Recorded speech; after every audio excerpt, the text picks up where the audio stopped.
A very good afternoon and a warm welcome to Destiny News Bulletin at exactly 1 p.m. My name is Joy Karimi, and moving on to a very fast story today. The President Uhuru Kenyatta has announced changes in his cabinet and sent some of his ministers home. Agriculture CS Mwangi Kiunjuri was replaced by Peter Munya. CS Aden Mohammed, who headed the East African Community and Regional Development docket, was also shown the door. Joe Okudo was nominated to deputize Amina Mohammed in the Sports Ministry. He assumes the rank of Principal Secretary previously held by Kirimi Kaberia. So therefore, going forward, and in line with the strategy I have outlined above, and in order to continue enhancing service delivery and make it more efficient, more focused, and better to the Kenyan people, I intend to make certain changes and reorganize government as follows. I have moved the State Department of Cooperatives from the Ministry of Industrialization, Trade, Enterprise Development and Cooperatives to the Ministry of Agriculture, Livestock and Fisheries, and renamed them as the Ministry of Industrialization, Trade and Enterprise Development, the Ministry of Agriculture, Livestock, Fisheries and Cooperatives to allow for better management. I have moved the State Department of Youth Affairs from the Ministry of Public Service, Youth, Gender to the Ministry of ICT and Innovations and renamed them as the ministries as the Ministry of Public Service and Gender and the ICT as the Ministry of ICT, Innovation and Youth Affairs. I have also made the following nomination for consideration by the National Assembly. 1. The Honorable Mutahi Kagwe as Cabinet Secretary for Health. Ms. Betty Maina as the Cabinet Secretary for Industrialization. Ambassador John Weru as the Principal Secretary for Trade. Dr. Joan Ouma as the Principal Secretary for Vocational and Technical Training. Ms. Mary Kimonye as the Principal Secretary for Public Service. Ambassador Simon Nabukwesi as the Principal Secretary for University Education and Research. Mr. Solomon Kitungu, Principal Secretary for Transport. Mr. Enoch Mumanyi Onyango as the Principal Secretary for Physical Planning. I have also today reassigned duties of Cabinet Secretaries and Principal Secretaries as follows. 1. Ambassador Rachel A. Omamo as the Cabinet Secretary for Foreign Affairs. Ms. Cicely K. Kariuki as the Cabinet Secretary for Water, Sanitation and Irrigation. The Honorable Peter Munya as the Cabinet Secretary for Agriculture, Livestock, Fisheries and Cooperatives. Ambassador Dr. Monica K. Juma as the Cabinet Secretary for Defense. Mr. Simon K. Chelugui, the Cabinet Secretary for Labor. The Honorable Ambassador Okur K. Yatani, the Cabinet Secretary for National Treasury and Planning. Mr. Joe Okudo, the Principal Secretary for Sports. Dr. Chris Kipto, the Principal Secretary for Environment and Forestry. Dr. Kevin Desai, the Principal Secretary for East African Community. Dr. Margaret W. Mwakima, Principal Secretary for Regional Development. Ms. Esther J. Koimet, Principal Secretary for Broadcasting and Telecommunications. Mr. Peter Kaberia, the Principal Secretary for Mining. Ms. Safina Kwekwe, Principal Secretary for Tourism. Professor Coletta A. Suda, Principal Secretary for Gender.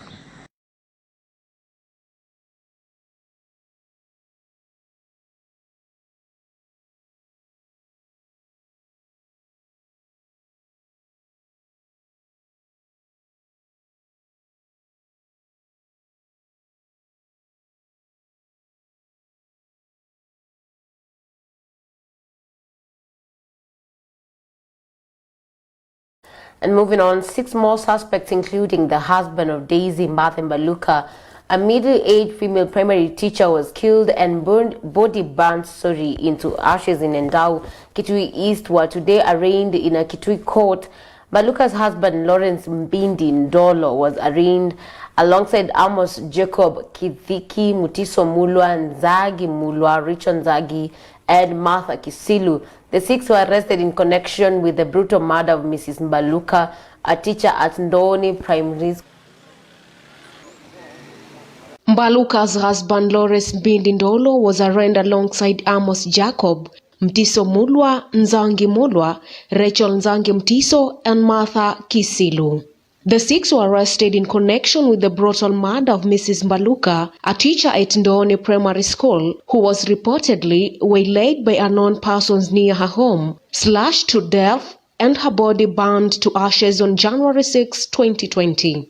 This comes barely 4 days after the court ordered 2 other suspects, Wambua Mwangangi and Chris Charlo Muli, be detained at Mutito Police Station for 21 days, pending conclusion of police investigations into the teacher's death.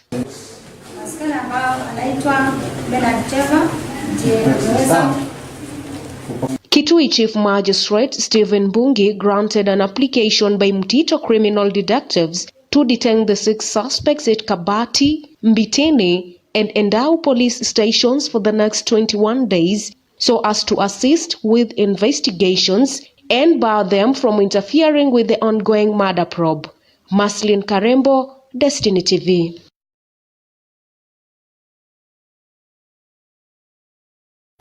Makueni County government has today offered 94 scholarships opportunity to needy but bright students who are joining Form 1 this year. The scholarship caters for both secondary school and universities education. This year, the county government has set aside 45 million shillings to be spent on bursaries and scholarships, with 27 million shillings earmarked for scholarship to support a total of 377 both continuing and new students. Kwa hivyo mlijibidisha sana mpaka mkapata hii scholarship. Na mwaka huu county government imetenga shilingi milioni 27,140 za scholarships, na hizi ziko kando na zile za bursaries. Kwa sababu sana wajumbe ndio wanatoa bursaries, kwa sababu ndio wanapata hela nyingi, kwa sababu strictly speaking primary school, secondary na university iko katika mikono ya serikali kuu, lakini tunasaidiana, hata sisi tunatoa bursary kidogo. Lakini jambo hili la scholarship tumeona ni la maana, kwa sababu ikiwa ni mtoto anasaidiwa na county yake, anasaidiwa na benki, anasaidiwa na national government, anapata scholarship, sasa huyo mtoto huwa amepata nafasi nzuri ya kubadilisha maisha yake na maisha ya familia yake kabisa. Kwa hivyo ndio kwa sababu hili ni jambo sisi tunaona ni la maana sana. We now swear that we'll work hard. Remember, the warmer the blanket, the more colder the future. Do your best. Don't go there because your friend is there. Ama uende kwa sababu, ama uende alafu wanafunzi wengine wa kuchange. Others are there to please themselves kwa sababu kwa wanajua kuna pesa, hawatasoma. But wewe juu unajua chenye kimekutoa nyumbani kwenu na hakuna mtu mwingine mwenye anajua chenye kiko hapo, utasoma. They have promised to take us up to the university level, and there's no way we are going to fail them. Are we? No.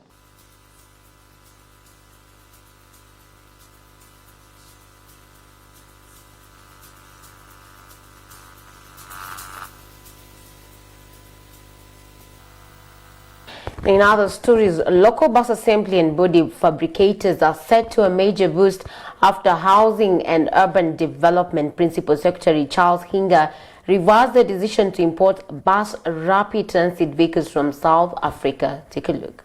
Mr. Hinga said preference will now be given to the supply of the Mercedes-Benz buses to assemble the high-capacity buses in the country at a cost that it is yet to be established. The buses are to be deployed on the already marked Thika superhighway and other major roads within the city. The first batch of the 30 BRT vehicles, which had already been identified in South Africa as delayed to arrive in the country since last year. It is not yet clear whether the supply of the buses will set up a plant in Kenya, and the expected timeline dash in hopes of a majority of Kenyans from using the buses soon. It is also not clear whether it is Mercedes-Benz that will set up the plant or another company that is authorized to fabricate the buses on behalf of the South Africa-based supplier. But the move is said to be supported by local assemblers who have been pushing the state not to import the buses from South Africa. Last week, Isuzu East Africa Managing Director Rita Kavashe called upon the government to set up the right policy in place to guide the implementation of the BRT. The government is set to launch 6 bus rapid transit corridors in Nairobi in a move aimed at reducing traffic congestion in the capital. Priority corridors are DKIA to Likoni, James Gishuru, Rironi and Bomas to Ruiru roads. Other motorways also identified include Ngong Road, Juja, Mama Lucy, Timol and Balozi to Imara roads at the optimum capacity. The corridors are expected to hold up to 950 high-capacity buses, reducing travel time and cost by up to 70%, according to the CS. And Univisa travel document that was launched in October 2016 to ease tourist movement between East African countries has not picked up as expected. Univisa is a visa for 3 destinations, that is Kenya, Rwanda and Uganda. Cabinet Secretary for Tourism Najib Balala says the responsibility has only been left for one country, which can be a tedious process. He added that the best people promote Univisa are Kenyans, where tour operators sell the region. Unfortunately, our colleagues in the region do not sell Kenya. Balala added that the government now wants to involve Tanzania to promote the document to enhance regional tourism. The number of tourists entering Kenya through the region in 2019 declined to 467.1 thousand tourists compared to 537 tourists that came into Kenya during the period under review in 2018. The CS was speaking on Monday during the release of the Tourism Sector Performance Report 2019. The report shows that earnings from the tourism sector increased by 4% in 2019 to stand at 163 billion shillings compared to 157.4 billion shillings recorded in 2018. Balala attributed the growth to increased international arrivals, with many of the travelers within the age of 35 to 44. The CS also urged the industry heads in Kenya to watch out for some of the 2020 trends that seem to be the top interest for many tourists. Some of the trends include the growth of free independent travel, which involves people aiming to travel alone for different reasons in search of freedom, personalized services, among others. Aside from novel experiences, the tourists are seeking leisure upgrade, preferring tourism products that combine fun and opportunity for learning or self-improvement. Joy Karemi reporting for Destiny TV. We will now take a short commercial break. Do not go far. We'll be back with more stories.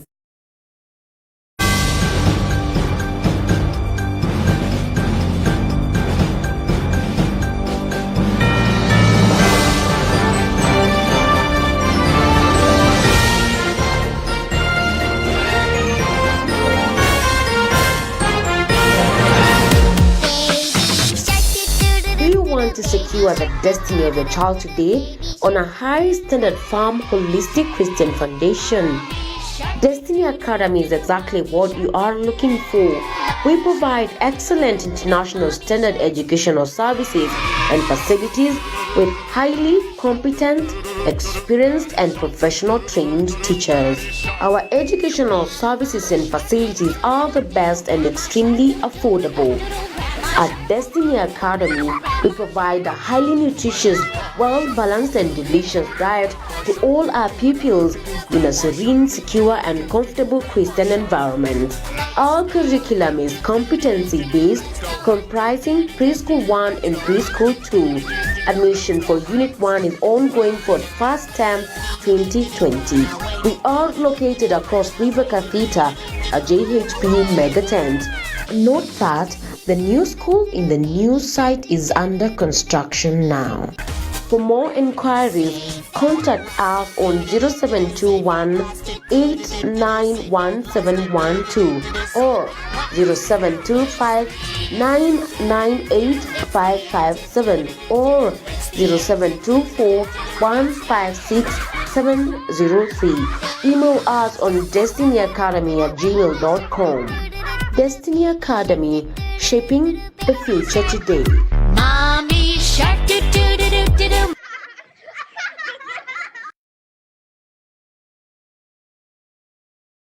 Every day, people leave their home to the market either to buy or sell. A majority do not have an idea on where to sell or where to get what they want. Why? What is not marketed is not known. Not advertising is like stopping a watch to save time. Worry no more.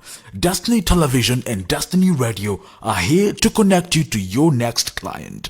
Talk to us for your business visibility and improved sales. For more information, contact us on 0721 140 831 or 0724 156 703.